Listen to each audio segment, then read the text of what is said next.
একটা সময় মায়েরা শুধু তার বাচ্চাদের কথাই চিন্তা করত, আর এখনকার যুগের মায়েরা বাচ্চাদের পাশাপাশি নিজেদের পছন্দের কথাও চিন্তা করে। এটাই করা উচিত।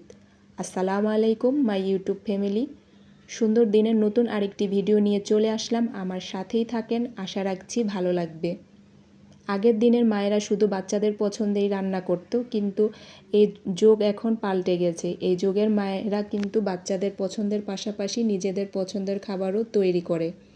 মায়েরা যেমন বাচ্চাদের পছন্দের মূল্যায়ন করে, তেমনি নিজের পছন্দেরও গুরুত্ব দেয়। আর আমার মনে হয় এটাই করা উচিত।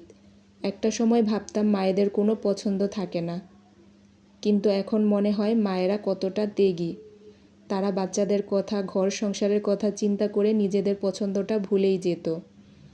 আর এখনকার মায়েরা ভীষণ বুদ্ধিমান, নিজের বুদ্ধি মতো চলতে পারে, আর এটাই করা উচিত।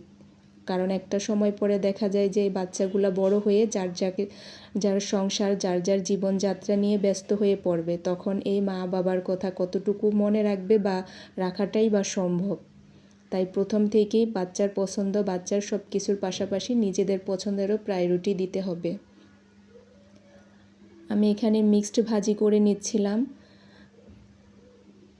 আমার মনে হয় যে ঘরের মধ্যে থাকা, ঘরের কাজ করা, এটার মধ্যে একটা অন্যরকম শান্তি, সুখ। আমরা যারা ঘরে থাকি, ঘরের কাজ করি, তাদের কিন্তু এটাতেই অনেক বেশি ভালো লাগা, শান্তি কাজ করে। তাই বলে যে বাহিরে যেতে ভালো লাগে না, ব্যাপারটা কিন্তু সেরকম না। বাহিরে যেতেও ভালো লাগে। তখন বাচ্চাদের প্রাণ খোলা হাসি, দৌড়াদৌড়ি, খেলাধুলা, ওগুলা দেখলেও কিন্তু তখন ওই পরিবেশটাও ভালো লাগে। আসলে যখন যেই পরিবেশে থাকি, যখন যেভাবে থাকি, সেভাবেই মানিয়ে নেওয়া, সেটাকেই ভালো লাগা সৃষ্টি করে নেই। এটাই হচ্ছে মায়েদের বৈশিষ্ট্য। এখানে আমি মাছ ভেজে নিলাম, পেঁয়াজ দিয়ে ভুনা করব। ভিডিওর এই পর্যায়ে এসে বলছি, যারা এখনও আমার ভিডিওতে লাইক দেননি, প্লিজ দয়া করে একটা লাইক দিয়ে কন্টিনিউ করেন। আর যারা অলরেডি এই কাজটি করে দিয়েছেন, সবাইকে জানাই অসংখ্য ধন্যবাদ। আমার ভিডিওটি ভালো লাগলে চ্যানেলটি সাবস্ক্রাইব করে পাশে অল বাটনে ক্লিক করে দেবেন। আর যখনই আমি নতুন কোনো ভিডিও দেব, আপনার কাছে নোটিফিকেশন চলে যাবে, আপনি আপনার সময় সুযোগ মতো দেখে নিতে পারবেন। আমার মাছ ভুনাটা হয়ে গেছে। আজকে ঝটকাট রান্না করে নিয়েছি, কারণ আমি অনেক কাজ করব আজকে। ডাইনিং রুমটা পুরোটা ক্লিন করব, যেহেতু আমার ডাইনিং রুমের টাইলস সব দেয়ালে, তো আমি সেগুলাকে করব। প্রথমে রান্নাঘরটা একটু করে নিলাম, তারপরে হচ্ছে যে এখন আমি যাব ডাইনিংয়ের রুমটা পরিষ্কার করে নেব। শীত আসার আগে এই কাজগুলো করে নিলে ভালো হয়। সবাপুরা করতেছে, তাদের দেখা দেখি আমিও উৎসাহ পেলাম, তাই আমিও করে নিলাম। আর আমার রান্নাঘরের জানালায় কাপড় দিয়ে রাখতে হয়, কারণ এখানে পাশে বিল্ডিং হচ্ছে, এখানে মিস্ত্রিরা কাজ করে। আর যদি কিছু না থাকে সরাই ফেলি, তখনই মনে হয় কিছু একটা এসে, মানে কোনোটা না কোনোটা এসে এখানে সিগারেট খায়, মানে রাজমিস্ত্রিদের যেই কাজ। তো এদিকে আমি আমার পুরো ডাইনিংটাও ক্লিন করে নিয়েছি। দেয়ালগুলো দেখা যায় যে 3-4 মাস পর পর বা 2 মাস পর পর একবারে পুরো গুঁড়ো সাবান দিয়ে, যদি ভিজে কাপড় দিয়ে করে নেওয়া হয়, একবারে ঝকঝকা হয়ে যায়। তো আজকে শীতে যেহেতু চলে আসবে, 2-3 মাস তো বেশ ভালো একটা শীত থাকবে। তো এই লম্বা সময়ের কাজটা আমি একদিনেই কষ্ট করে নিলাম, যাতে আমার আর এই শীতের মধ্যে করতে না হয়। আর দেখা যাবে যে এই অফ ডেতে বাচ্চাদের বন্ধ থাকবে, ননদরা আসবে, আমরাও যাব।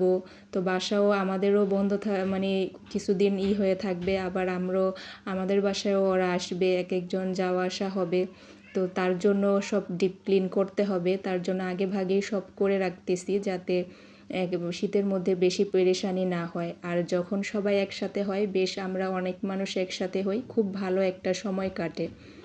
এদিকে আমার সব কিছু মোটামুটি একবারে করে নিয়েছি আমি। একবারে আমার রোজার আগে করলেই হয়ে যাবে। যদি একটু সময় নিয়ে ভালোভাবে করা হয়, সেটা দেখা যায় যে অনেক দিন ফ্রেশ থাকে বাসা পরিষ্কার থাকলে হয় কি, মনের মধ্যে একটা অন্যরকম শান্তি ফিল হয়। এদিকে আমি সকালে সব বেড ঘুম থেকে উঠেই তো বেড আগে গুছাই নিয়েছিলাম, কিন্তু এখানে জানলা দিয়ে রোদ আসে, তো বাচ্চারা এখানে পড়াশোনা করেছে, তো তারা আবার এলোমেলো করে রেখে গেছে। সমস্যা নেই, আবার করে নেব। তো এগুলা করতে করতে অনেক সময় চলে গেছে। আমার মেয়ের পরীক্ষাও শেষ হয়ে গেছে, তো আমি যাচ্ছিলাম তখন বাজে 1:30, ওর 1:30টায় পরীক্ষা শেষ হবে, 11:30 থেকে 1:30 ক্লাস 1-এ পড়ে।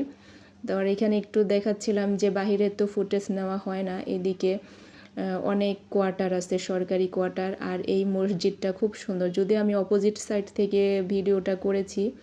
এটা মেন গেট স্কুলের রাস্তার পাশে, তারও অনেক ভিতরে ঢুকে স্কুল। এই স্কুলটাও একটা কোয়ার্টারের ভিতরে, সরকারি কোয়ার্টার। ওই বোর্ডের কর্মকর্তা যারা, তাদের বাচ্চাদের জন্য স্কুলটা করা হয়েছিল, কিন্তু তারা তো বড় বড় অফিসার, এখানে বেশিরভাগই থাকে না। তো এখন বাহিরের স্টুডেন্টও নেওয়া হয়। এখন বেশ অনেক বড় স্কুলটা, অনেক স্টুডেন্ট আছে। আর এদিকে স্কুলের ভ্যানও আছে, বেশ পরীক্ষা বাচ্চাদের ছুটি হবে তাদেরকে আবার পৌঁছাই দেবে যারা দূরে বাসা। এদিকে আমি কোয়ার্টারে মানে ঢুকতে ঢুকতে বেশ অনেক ভিতরে যেতে হয়। এটা আরেকটা কোয়ার্টার, আমাদের এখানে অনেক কোয়ার্টার। এটা হচ্ছে যারা বোর্ডে চাকরি করে, শিক্ষা বোর্ডের মানে এই কর্মকর্তা। তো আমাদের স্কুলের নামও শিক্ষা বোর্ড, তো ওই ইসের উপর ভিত্তি করে রাখা হয়েছে।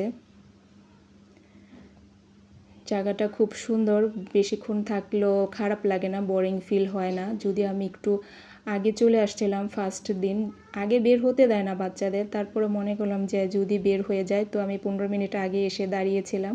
এটা হচ্ছে আমার বাচ্চাদের স্কুল, এখানে হচ্ছে ইন্টারমিডিয়েট পর্যন্ত পড়া যায়, তবে ইন্টারমিডিয়েটে শুধু মেয়েদের পড়ায়, ছেলেদের না। 10 পর্যন্তই ছেলেরা থাকে, তারপরে আর মেয়েদেরকে পড়ায়, ছেলেদেরকে পড়ানো হয় না।